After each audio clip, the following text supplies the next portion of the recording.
Feli, alam mo ba yung issue na, anong chismis mo? Ito pa lang si Francia, nangungutang ng 10 milyon doon kay Madam. Peperahin lang daw. At hindi naman daw ipagtutubo sa magtatayo ng business daw. Yan ang mga plano ni Francia pag nakuha yung 10 milyon. Talaga? Sino nagkwento sa inyo yan, Virgily? Sino pa? Si Pakita nagkwento sa akin. Alam kaya ni Nena yan? Ito lang itong bigas na to Mamimili na naman ako. Kasi malakas yung bigas ko.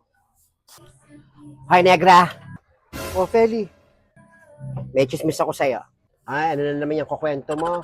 Baka naman kasiraan na naman ng buhay ng ibang tao yan. Ayoko makinig sa'yo. So, ayaw mo. Ayaw mong pakinggan yung sasabihin ko. Okay, sige. Joke lang. Pero ano nga yung chismis mo? Kala ko ayaw mo Alam mo, pero ito pa lang si Francia, lumapit dun sa Madam, nagpapautang ng walang bayad. Kaloka. May plano yatang mag-aliw-aliw kaya nangungutan ng pera dun kay Madam. Ano? Ang kapal ng pagmumukha ng Francia na yan. Kaya pala kaya parang ang saya-saya niyang tignan. Ayun pala, nakalapit na naman pala siya doon kay Madam. At ito pa, 10 milyon pa ang hinihiram. Kapal, di ba? Ano? At 10 milyon pa, ang kapal ng pagmumukha niya. Naku, malamang hindi yan alam ni Nena. Sabihin ko kay Nena pag dumating dito, ipasusunga nga ako yung pagmumukha ni Francia kay Nena. Kapal lang mukha niya. Si Nena nagkakumahog para tulungan sila. Tapos siya, mangungutan ng 10 milyon. Anong gagawin niya doon? Sabi niya sa akin, tanggap niya patay nanay niya. Tanggap nang wala na yung si Aling Adel pa. So malamang may balak yan. Bahala ka kung kwento mo kay Nena. Basta ako, nagsabi lang. Naku, yung bata niya, kahit magulang niya, niya, mukhang pera kasi. Masama ang taga-ugali niya ni Francia. Itim kasi ang gilagid, mana sa nanay. Teka, baka high blood ka, Negra, Hindi mo ako high blood. Kaya nabubisit ako sa mga ganyang impormasyon. Kapal ng pagmumukha. Samantalang si Nena, gusto silang tulungan makuha yung matanda, tapos siya, kapal. Sige na, Negra, Baka kung ano pang maikwento ko sa'yo, tumaas pa yan dugo mo. Sige na. Walang ya sa akin yung Fransyan yan. Humanda sa akin yan. Ikakwento ko agad kay Nena when she comes home. Tama ba English ko? Humanda siya. Hindi ako papayag na maunahan ako ni Negra magkwento kay Nena. Wait din ako dito kay Nena. Ano kaya magiging reaction ni Nena pag nalaman niya? Meanwhile,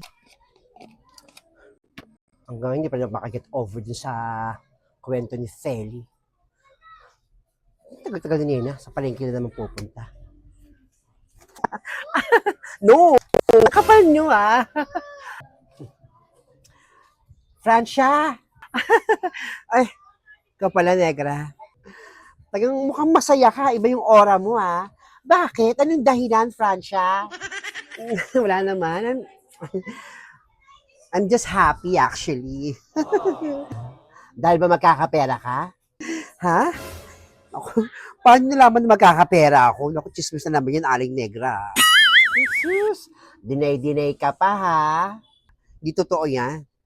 Sige na, punta ka dun sa bahay. Baka may naghihintay sa'yo doon. Sige po. Wala yung chismosang kapitbahay namin. Kunyari ka pang babae ka, humanda ka ngayon. Kailangan maunahan ko si Feling Taga na magkwento kay Nena para may feelings ang pagkwento ko.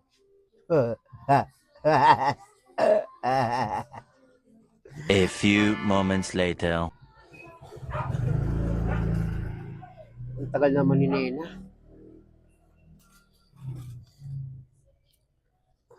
Antok pa ako. Mukhang nakatulog si Negra. Ako maghihintay dito kay Nena. Para naman panagkwento ako. Yung taga makuha ko yung gigil ni Nena. Naku, nakatulog itong kaibigan ko. Sa pagod siguro. Hindi ko siya gigising. Si Nena. Hoy, Nena, halika nga. O bakit, Felin, sabihin mo? May kwento ako sa'yo. Alam mo ba, Nena, yung hipag mong si Francia, nangungutang pala ng 10 milyon kay Madam. Pero hindi naman pantutubo sa nanay niya. Paano mo nalaman yung ganyang kwento? Sino naman nagsabi sa'yo? Sino pa? Si Virgil na nagkwento sa akin. Ay, nagkwento sa kanya ni Pakita. Kailan mo naman si Pakita, di ba? Ang katiwala ni Madam. Napakawalang yataga ng hipag kong yung Francia na yun. Hindi nag-iisip.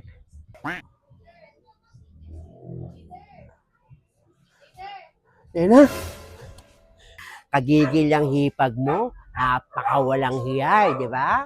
Kung nagkukumahog para tulungan sila, pero itong Fransyang hipag mo, mukhang may plano, magsosolo, tapos sa kanya yung pera. Nena, kung ako sa'yo, sungangain mo yung babae yun. Huwag kang papayag. Kapal eh. Oo, susungangain ko talaga yan.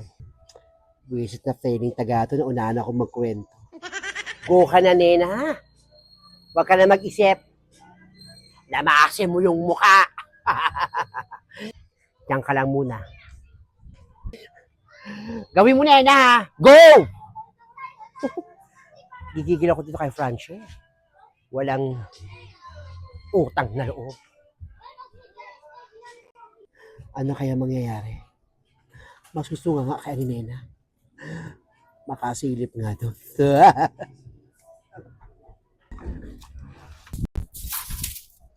O Nena! Ba't ka humahangos? May lalamasin lang akong pagmumuka. Nanggigigil ako eh. Ano? Sino lalamasin mo ang mukha? Nena! Ano ba? Paring, gulo na naman to. Ano yung negra? Si Feli. Naunahan ako magkwento kay Nena. Anong gulo? Anong kwento ni Feli? Away na naman to sigurado. Minsan mga kapitbahay siyang dahilan kung ba't nag-aaway-aaway yung pamilya sa mga chismose. Sasabihin to ni Negra, hindi ko maintindihan. Ba't kakagulo naman to? Diyan ka na muna. Gising ka lang muna tayo. Mamaya kwentuhan tayo ni Nena. Makababang ha? Anong kwento anong gulo nito? Hindi ko magit sinasabi ni Negra.